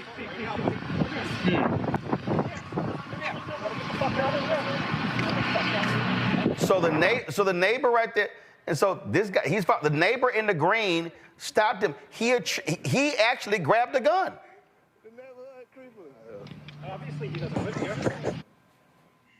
And you hear them saying, obviously he doesn't live here. This is our reality, Mustafa. You can't even be black and take a walk. This is South Africa. This is Elon Musk apartheid. Show your papers. Prove to us that you live here, because this is our neighborhood and we don't know you. Listen, man, hey, it's 8 houses on my block. I don't know who the hell in 7 of them. And I don't even care. I had a neighbor, Mustafa, stop by, said, welcome to the neighborhood. I ain't even want to talk to him. I mean, I feel you. I mean, and I know we jest, but this is also deadly serious, right? This is the same way that Trayvon Martin on February 26, 2012, there in Sanford, Florida, lost his life by someone thinking that they had the privilege to be able to stop him from being able to move throughout his community, his family's community. But because they made the assumption that there is no way that you could afford to live in this community or that you have the right to be in this community, then they think that they can regulate it. It's the same way that our dear brother Ahmaud Arbery also, while he was jogging through a community and people made the assumption that he had no right to be there and decided to take action against him and take his life. That's why this is deadly serious. Is because when these situations move forward in relationship to us, we are never given the benefit of the doubt. They move straight to very forceful or life-taking sets of action. So that's why we have to make sure that we understand the seriousness of these situations, the seriousness when we got 400 million guns in this country and someone can just walk to their car and pull it out because they decide that you don't belong in a space. And that's why you got to have a Department of Justice that when they see these types of things, when you have the folks who are there in the legal system who are not doing the right thing, how is that not harassment?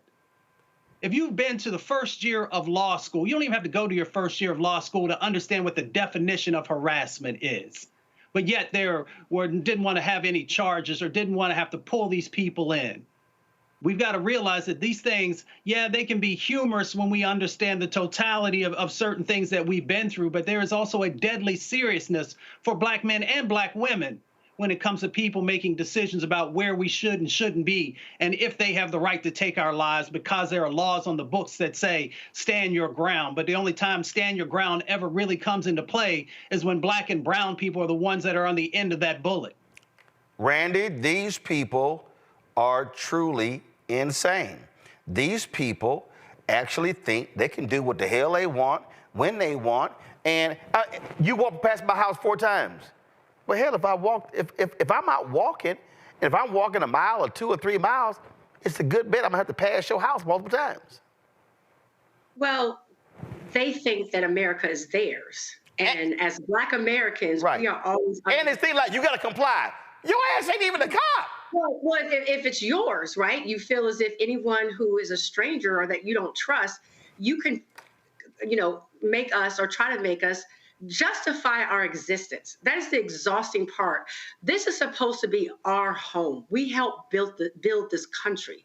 And yet we are oftentimes under the pressure to justify our mere existence, for merely existing. And I really, when I lived in a neighborhood that was in California, in Marin County, that was very, very white. We had a neighborhood app. You know, a lot of people are on this app, and they would say, I saw someone strange walking around the neighborhood. They would send out the alerts. And of course, it was always a person of color that they were referencing. My sons were 2 basketball players. I put pictures. I felt compelled because I was so fearful for my children after seeing, tragedies like Trayvon Martin. I posted pictures of my children on the site and said, these are my sons.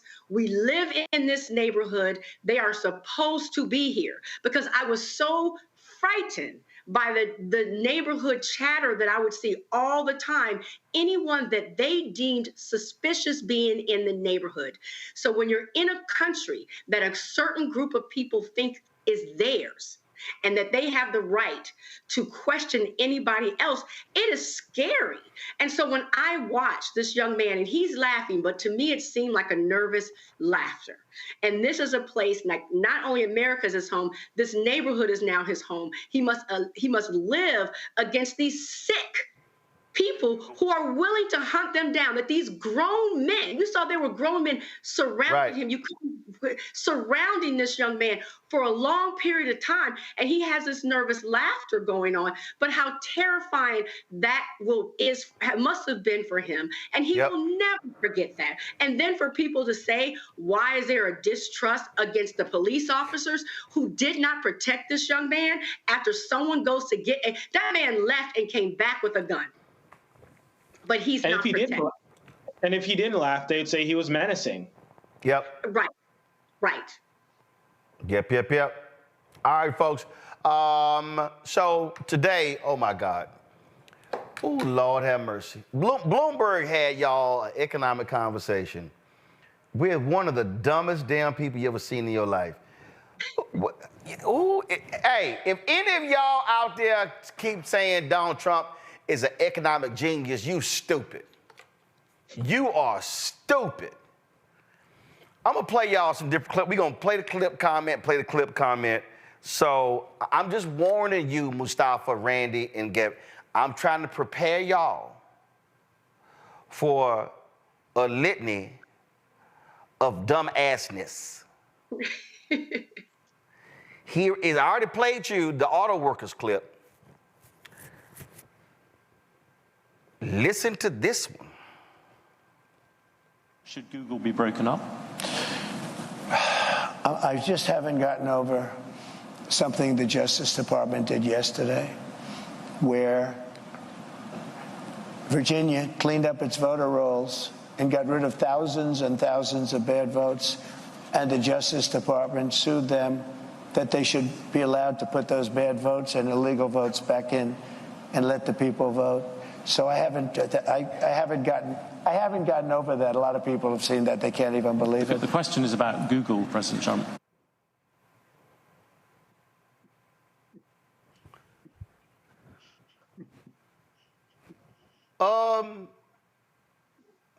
Given the questions was about Google, what you talking about?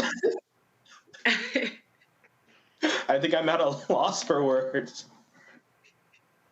Yeah, I mean, this is somehow not even as bad as when he was standing on stage last night with Governor Kristi Noem, and he asked them to play some beautiful songs, and he stood on stage swaying back and forth as Ave Maria and, I don't know, Sweet Caroline, and insert other songs for over 30 minutes, nearly 40 minutes. So somehow this is somehow less cringy than that, but this man needs help. And I saw the vice president posted on Twitter last night. She posted that clip of Donald Trump swaying back and forth to the music, and she said, I hope he's okay. I also hope he's okay. I mean, that boy is just dumb, Mustafa. Well, there's a lot of things that are going on there. So let's be honest. You know, Donald Trump is suffering from cognitive decline. That's one part. But if you go back You can go back at least 2 decades, but if you want to just go back a decade and you actually listen, folks, please listen and do your research. And when someone would ask him a question about something substantive about the economy or about finance, you would never get an answer that had any real value to it or depth to it. And that's because he's been great over the years at smoke screening. So when someone would ask him a tough question, he would bring something else into the conversation that had little to do or nothing to do with what was being asked of him. So this now it's very dangerous because you are talking about putting a person in charge of our economy and in charge of our military and in charge of all the various types of policies that are out there that drive our country. And you're asking someone who does not have the ability to make the informed decision. So it goes way beyond when people used to say he didn't read. If somebody doesn't read, that tells you enough about the unseriousness of them being able to do anything with a level of knowledge to be able to be successful. So now you've got the cognitive decline, you've got somebody who has never traditionally been a reader, and you have somebody who doesn't have enough information. Let me play this clip here because he is so mad that in his mind, he actually thinks that his tariffs idea can be applied to anything and everything. And then he decided to take shots at the Wall Street Journal and Bloomberg. Here's more stupidity from Chicago. You said, President Trump, at the moment there is a thing called the Trump trade in the markets. Do you know what that is? The Trump trade is very simple. People are betting that your policies are going to drive up debt, they're going to drive up inflation, so they're going to drive up interest rates. Are the investors wrong? Yeah, I had 4 years no inflation. I had 4 years no inflation. But that was when you had much. I had 4 years. It's better than that. And Biden, who has no idea where the hell he is, okay? Biden went 2 years with no inflation because he inherited from me. And then they started spending money like drunken sailors. They spent so much money. It was so ridiculous, the money they were spending. They were spending on the Green New Scam. The Green New Scam, the Green New Deal, you know, it was conceived of by AOC +3. She never even studied the environment in college. She went to a nice college.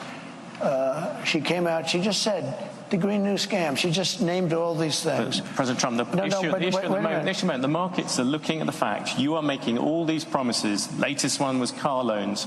You're flooding the thing with giving giveaways. But we're going to grow. I was actually quite kind to you. I used 7 trillion. The upper estimate is 15 trillion. People like the Wall Street Journal, who's hardly a communist organization, yeah, but you don't know. They have criticized you on this as well. You are running up enormous debts. What does the Wall Street Journal know? I'm meeting with them tomorrow. What does the Wall Street Journal know? They've been wrong about everything. So have you, by the way.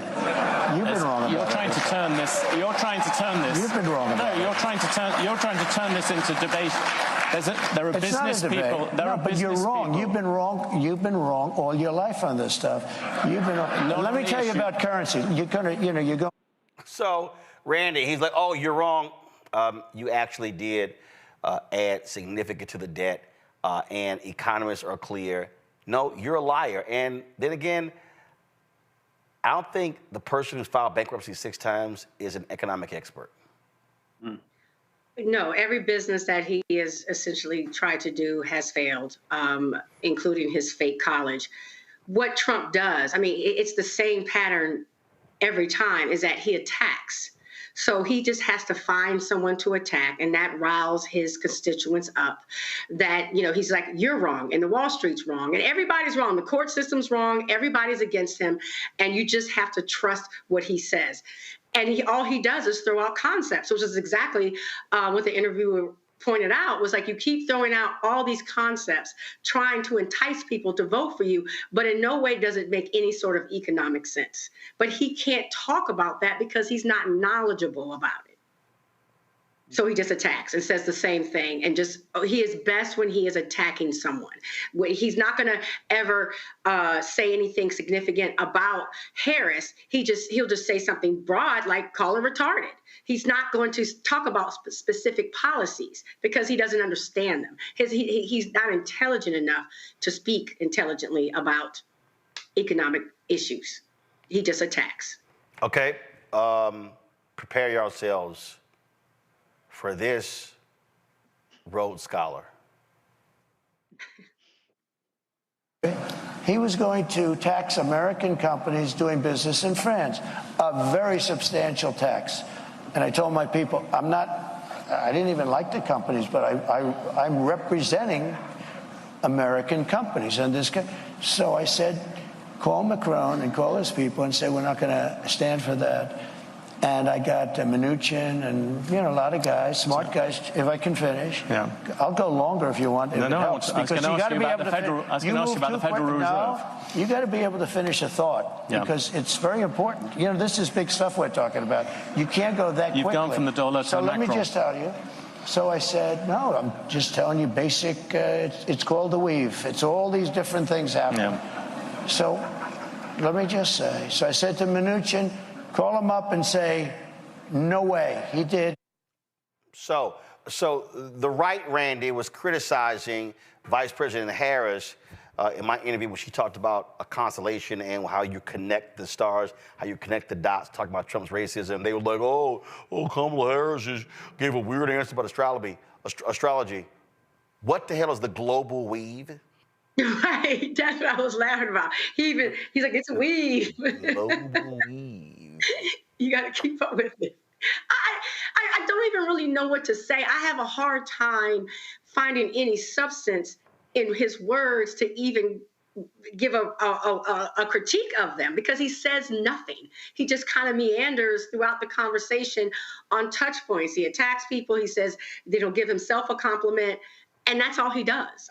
It's not a whole lot there to even critique him. He doesn't give us any policies. He doesn't tell us what he's going to do. He just throws out ideas. There's no there.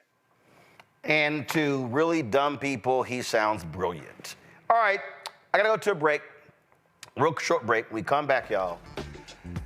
Ooh, but that play out. So if y'all got a problem with cussing, you can't listen to the next video. But after the break, so comedian Gary Owen, let's get into a verbal tit for tat with a white maggot. Ooh, wait till I show y'all the exchange. We'll be right back. I get it. The cost of rent, groceries, and utilities is too high. So here's what we're going to do about it. We will lower housing costs by building more homes and crack down on landlords who are charging too much. We will lower your food and grocery bills by going after price gougers who are keeping the cost of everyday goods too high. I'm Kamala Harris, and I approve this message because you work hard for your paycheck. You should get to keep more of it. As president, I'll make that my top priority. Bob and I both voted for Donald Trump. I voted for him twice. I won't vote for him again. January 6th was a wake-up call for me. Donald Trump divides people. We've already seen what he has to bring. He didn't do anything to help us. Kamala Harris, she cares about the American people. I think she's got the wherewithal to make a difference. I've never voted for a Democrat. Yes, we're both lifelong Republicans. The choice is very simple. I'm voting for Kamala. I am voting for Kamala Harris. IVF is a miracle for us because it allowed us to have our family. After having my daughter, I wanted more children, but my embryo transfer was canceled 8 days before the procedure. Donald Trump overturning Roe v. Wade stopped us from growing the family that we wanted. I don't want politicians telling me how or when I can have a baby. We need a president that will protect our rights, and that's Kamala Harris. I'm Kamala Harris, and I approve this message. I am Tommy Davidson. I play Oscar on Proud Family, Louder and Prouder. Right now, I'm rolling with Roland Martin, unfiltered, uncut, unplugged, and undamn believable. You hear me?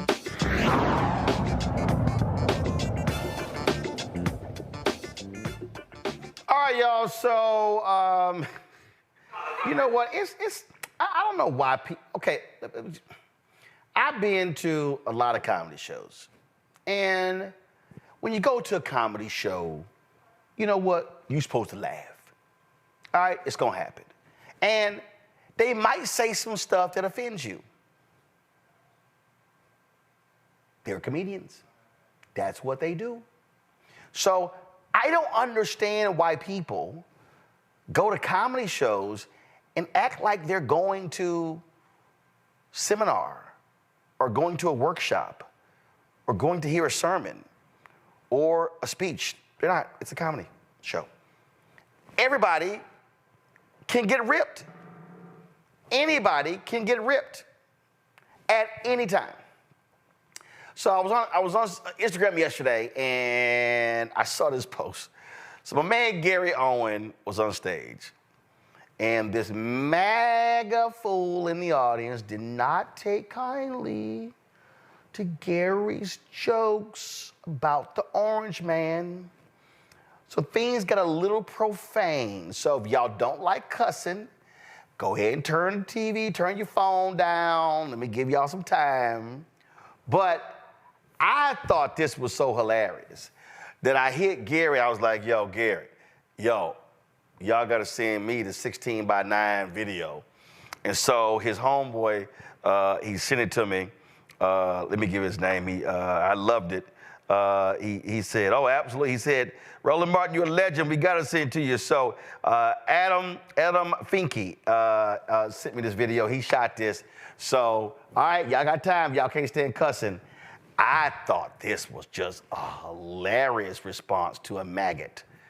Watch. 5 minutes, motherfucker. No, you're not gonna. You know what? You're not gonna get 5 minutes, motherfucker. That was the whitest motherfucker I've ever heard. Oh my God. Build your own career, bitch. What you want my 5 minutes for? No refunds, ho. I still got your money, bitch. So technically, you work for me tonight, ho. Fuck you. Ooh, that's when I won. I won. The minute when they just give up with the fuck you. I won. Give that back to me right now. Come on, Gary. What happened? Oh, he's leaving? Is that him?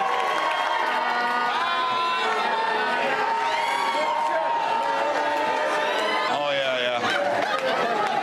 He looks exactly like I thought he was going to look, too. Oh, God. There's a lot of child on his laptop. I guarantee you that shit. Look at my face, motherfucker. Just get stung by a bee.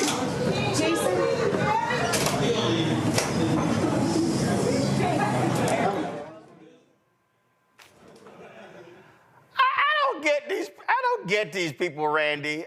You gonna walk your ass out when the Make America Great Again hat? I'm just saying, they gonna light that ass up. He came wanting to fight. You know, you got your Trump thing on. And like I said, Trump's people are the angriest people I've ever seen in my life. They are always angry at somebody. They're scared to death of somebody taking over the world. So he came in looking for a fight and, you know, he got served. You know, don't start none, won't be none. Ooh, Mustafa, one of the reasons why I want Trump to lose so bad, because I can't wait for MAGA tears. I want that man, I want Kamala Harris to win and Tim Walz win, and I want these MAGA people to be crying, upset. Oh my God. I just can't wait for the whine of Megyn Kelly and Fox News. I just can't wait for that second consecutive L to be hung on Trump's fat ass. Well, we'll have that all taken care of here in, 3 weeks now. So, you know, the truth hurts for a lot of people. And that truth is being able to put the mirror up to the injustices that have happened, to us as individuals and how we treat each other and how we look at the world. And that reflection will be very, very bright here in 3 weeks.